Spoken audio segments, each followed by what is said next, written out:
All right, Max. You know what? It's always good being with you, man. Likewise. Good to see you. It's good to see you. So I think we're gonna play a hole. Looks like a par 4.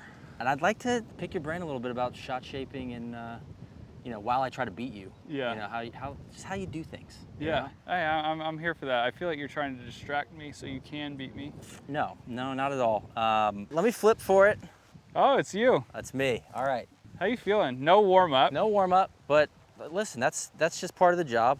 All right, so are you a start line guy or a finish line guy? All of the above. Yeah. This one's always tricky because we're in off the right. The left edge of that middle bunker, I would say, would be a good finish line. Yeah. Maybe just right at that, somewhere between those two. So then I would have to run through the process of like, okay, with the wind off my right, I'm gonna hit a cut. The cut's gonna fly pretty straight. Yeah. So I would then just need my start line, because if a start line's probably where it's gonna finish with all the wind. Yeah. So it would be kind of simple for me with the off the right, but in general, it's, you gotta run through all kind of 3 of those, so. All right. I also have no idea how far it is to carry that. Hold it up. We have eliminated the spinning right ball. That's fine. Right, just short of the hay. You're Just good. short of the hay? Yeah, Okay. I think. I remember like when we played a long time ago, I was always impressed with your pre-shot routine, your process. Have you changed that at all? I will never change that. So it's two practice swings? 1 or 2 up behind 1 it. or 2, so it doesn't matter. No, Okay. not real picky on that part. Yeah. It just, if I feel like we've been on the tee a while, Yeah. might take a second one, especially if it's a par 5, you want to get the Sure. ligaments all fired Yeah. up. If we just got to the tee, it might just be a little halfy. Then I'm behind it.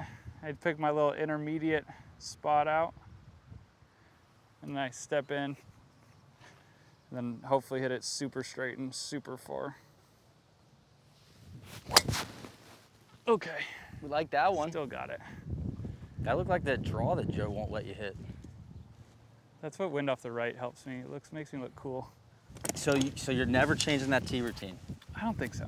Okay, I love that. I've taken that with me. I don't even know if I could change it at this point. I would probably just go back to it at some point on complete accident. All right, this season, any goals? What that could be numbers goals, but almost more like process goals. Like, are there? Yeah. Like, obviously you want to win. I know. Like, yeah, but it's like, been a tough season in the results category. I feel like I've been doing a lot of the mental stuff really well. Yeah. So I think that my goal is to not fall off of that trend and trust that that's going to make things better when the golf gets better. Yeah. So it is really to just continue with the process. I mean, and in that, it's just the commitment. I've been really working on detaching myself from the outcome and trusting that, I'm doing my best here. If I get real clear and let myself just hit it and not really worry about where it goes, that's how I'm going to succeed the most often. So it's weird because it feels like I'm releasing myself of caring because I care so much. Yes. But that's supposedly going to help set me up to hit more shots that go close. So that's what I've been kind of leaning into. Our guy DJ Pie and I call it making room for wow. Oh, I love that. After the shot, make room for wow. Don't say anything. I'm so bad at that. I love that though. Just wow. Yeah. Look at that. Yeah, we call it wild, observing without judgment. Yeah. They say observation without evaluation is the highest form of intelligence. Hell yeah. It's hard. Okay, I might write that one down. All right, so this is you in position A. Any sign of mine back there? I don't even know where it ended up. You're just short of that mogul. Okay. I don't know where it went. I might just have to drop one up here with him. We have a massive lead on Neil. Hey, this is quickly going to turn into just a playing lesson. Okay. One shot. I'm not here to look for golf balls. We have 128 flag. 128? Yeah. Okay. From the dead center of the fairway. All right, so you and Joe, you're working here. You got 128. We got 128. What's the checklist? I think obviously other than the clear ones, we talk about win in, rights, left, whatever. We're talking land number. Yeah. That usually starts ish with the club. So if this was if I was going to hit a pitching wedge, our land number, in my opinion, would have to be past this flag because it's going to spin in off the right, and it's a fairly full swing with a pitching wedge. What I'm going to hit is a 9-iron to take some spin off, and the other reason for that is if I were gonna say, hey, my land number needs to be 30 to 32 with this pitching wedge, I don't think I can do it if it's into the wind the way it was feeling about 30 seconds ago. Yeah. So I'm taking a club that hey, this is going to land at least pin high. It will probably, with this club, jump just past it, but it looks to me like short is awful. Yeah. The other thing is, I feel like left looks terrible as well. Yeah. But the whole setup was, I'm gonna avoid left and I'm gonna avoid short. So I'm gonna take a 9, I'm gonna hit a fade against it and be able to have the wind kind of swinging in from the right. And what's the stock 9 for you? Probably 155, 160. And this is a 128 shot? It was in off the right pretty hard. I figured my cut would kill at 5 and the wind was gonna kill at 5, so it would be a 138. My pitching wedge was going to struggle to hit 132 without me riding the wind. Yeah. So as of right this moment, I could switch to wedge because the wind switched. But when we first got up here, it was pumping into. So we would change that now. So if now the wind's off the right, you could land number's 28. That would be the first thing Joe and I would talk about. Okay. We like pitching wedge. It will be actually a pretty comfy number. We could hit a 1 yard cut that's going to fit. That's going to actually like effectively draw 5 yards. Yeah. And now we can just start in the middle of the green and use the wind to bring it over there. So that would be the idea. So yeah, the pin is nearly irrelevant. It's just kind of like using the stuff in the distance for it. So I need to hit this somewhat hard because the wind is switching back into me. Another one. Look at that. Still like right on your target. All right. So I'm gonna take pitching wedge. What do you okay? You got wedge. I got wedge. So we'll run through the same thing. Yeah. Land number. Are you going high or low? I'm gonna probably have to flight this one down a little bit because this is like a 140 club for me. So ours is similar. So I would say we'd have the same number. We're gonna go minimum carry is 28. Okay. So 28 is probably hurting, like we said, 5 to 8. Yeah. Depending upon flight. So if you want to cut it, we're going to play 10 yards of hurt. Yeah. If you're going to let it go right to left, we're just going to play a couple yards of hurt, so no big deal. Okay. So once we decide that, then you can pick on that, and then you just do the same thing with your lines. If you're going to let it turn in there, you got to start it pretty far right. But if you want to hit the fade like you saw, it started by the cart. No, fade's comfy for me. So then fade, we're going to play a 38 shot. Okay. And we don't need to be real aggressive with our actual line because the wind's going to take it over there. Okay. So we're hitting a hold off that cart. All right. 38 shot. And you got room past that too. So seems like with a 40 club, you can hit this one pretty much normal. Yeah. I love that. Yeah, mine doesn't Wind didn't take it quite as much, but I love it. It's the right number though. That's perfect.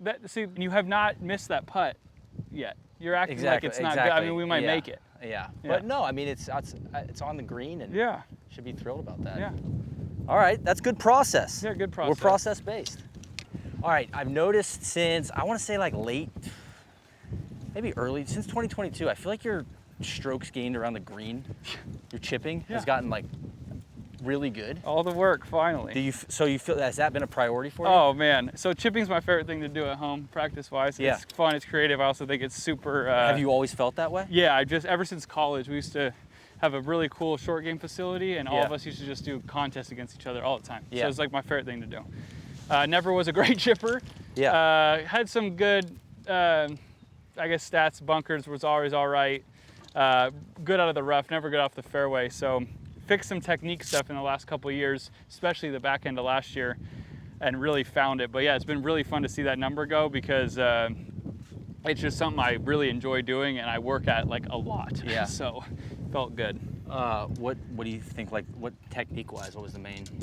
Just understanding how like your body's supposed to move in chipping. Mine would go, I pick my head up in my full swing, I get taller, and then I get shorter as I get closer to it. That's horrendous for chipping. So I'm doing the opposite. I'm going down, forward, and up now. It's a thing, just managing low point. I'd taken a lesson from damn near everybody who's ever chipped. Yeah. So once I got that and made it my own, it got better. And then last year, the back end, we found something else. It wasn't anything massive, just kind of clearing out my head and just chipping. And now I feel like I am a good chipper. I've had really good stats the last year and a half or so. So it's fun because, like I said, I just love that part of the game. So to stink at something you love, it's a real pain. All right, so we got what, a 40 footer? Yeah. I want to see the AimPoint in action. Okay, you want the bounce? I want whatever. I mean, I hear it's complicated. Is It that is true? really. I will show you just how uncomplicated this All is. right, let me. This is walk going me to be through a it. bad look, and I would like this to be known. This is not how long this will take me. Okay, no, I've understood. Okay, so check the timestamps. This guy is not a slow putter. Most important section of a read is the last third. Okay. Obviously, it's slowing down. Yes. As the putt's getting slower, it's breaking more. So typically, your most important read, 40 feet. This is about right here. This would be your most important spot. Okay. So I'm feeling with my feet. I practice with my feet every single day. I warm up my feet every single day. So I get in here and I feel it, and this feels quite a bit of break. Yeah. I like to do it both ways. On occasion, this is quite a bit. So I'm feeling like more than a 3. Okay. And, 3 is quite a bit of break. And 3, it's how high does the scale go? I mean, it can go to anything. It's just degrees. I would say I've never on a green seen a putt have more than 6. Okay. That was at Brookline where the greens are crazy. I mean, 3, 4 is as high as you'll typically see on a week. So and the scale is 3's personal. a lot. Almost. It's personal, yeah. Okay. I mean, you could feel different, and it could work. Yeah. So Your you have a scale's lot. private. That's Yeah, my private. scale's private. Okay. So to me, if I was going to do the whole thing, this looks like it has about the same amount of break the whole way. So Yeah. if that's the case, that break is all that really matters. This still feels like it's all going to be a 3. There's going to be times where you're going to have like a 2 here, a 4, and a 3, and you're going to have to. Yeah. That also is very personal. But you in can this almost case, see some of that with your eyes. yeah. Oh to yeah. start, Yeah. to speed it Some up, people basically. putt Yeah. AimPoint without using their feet. They look at this and say, "Oh, this looks like a 3." Okay. So the only part that has a legitimate variable week to week is because this green speed's different week to week is arm bend. Okay. So when you stand here, so when a putt's over 15 feet, we stand a step or so behind the ball. Okay. So all you're doing is you're putting the low side of your finger, so the left side of your finger on this one, because it's going to break right to left on where the pin is, Okay. the edge, and then you're using your 3 fingers because we got a 3%er. Okay. And we're using that as our start line. So this is the only thing. If the greens are fast as hell, we're real close to our Does face. it matter what eye? Dominant eye helps. Yeah. Do you know which one you have? Yeah, right eye. So I'm here. I'm putting the left edge of my left index finger up against the flag. Okay. I got the right edge of my ring finger up here, and that would be my start line. So if I was using a tee, I had this as about where that 3 would go. Okay. Now, granted, every week I calibrate my arm bend for how fast the greens are. Damn, that's a little wider than I thought. Well, we might have different arm bend. I might have stubby true. fingers. Yeah. So Okay. that's the difference. So tell me about the armband. Sorry. So each week, if a green's slow, it doesn't Yeah. have a lot of break because you're Yeah. hitting it so hard it doesn't break much. So your arm bend would be much further away. Look how far out that would be compared to that tee if I went with like a really slow green. Yeah. But if I went really fast Augusta style right up by my face, it's going to be breaking another 2 more feet. Yeah. Okay. So again, slower the greens, less Yeah. the gravity's going to take over. The ball's rushing to the hole. So again, once we get this is a rough estimate, but there's our 3. So now I'm done. Yeah. Now I'm just looking at this.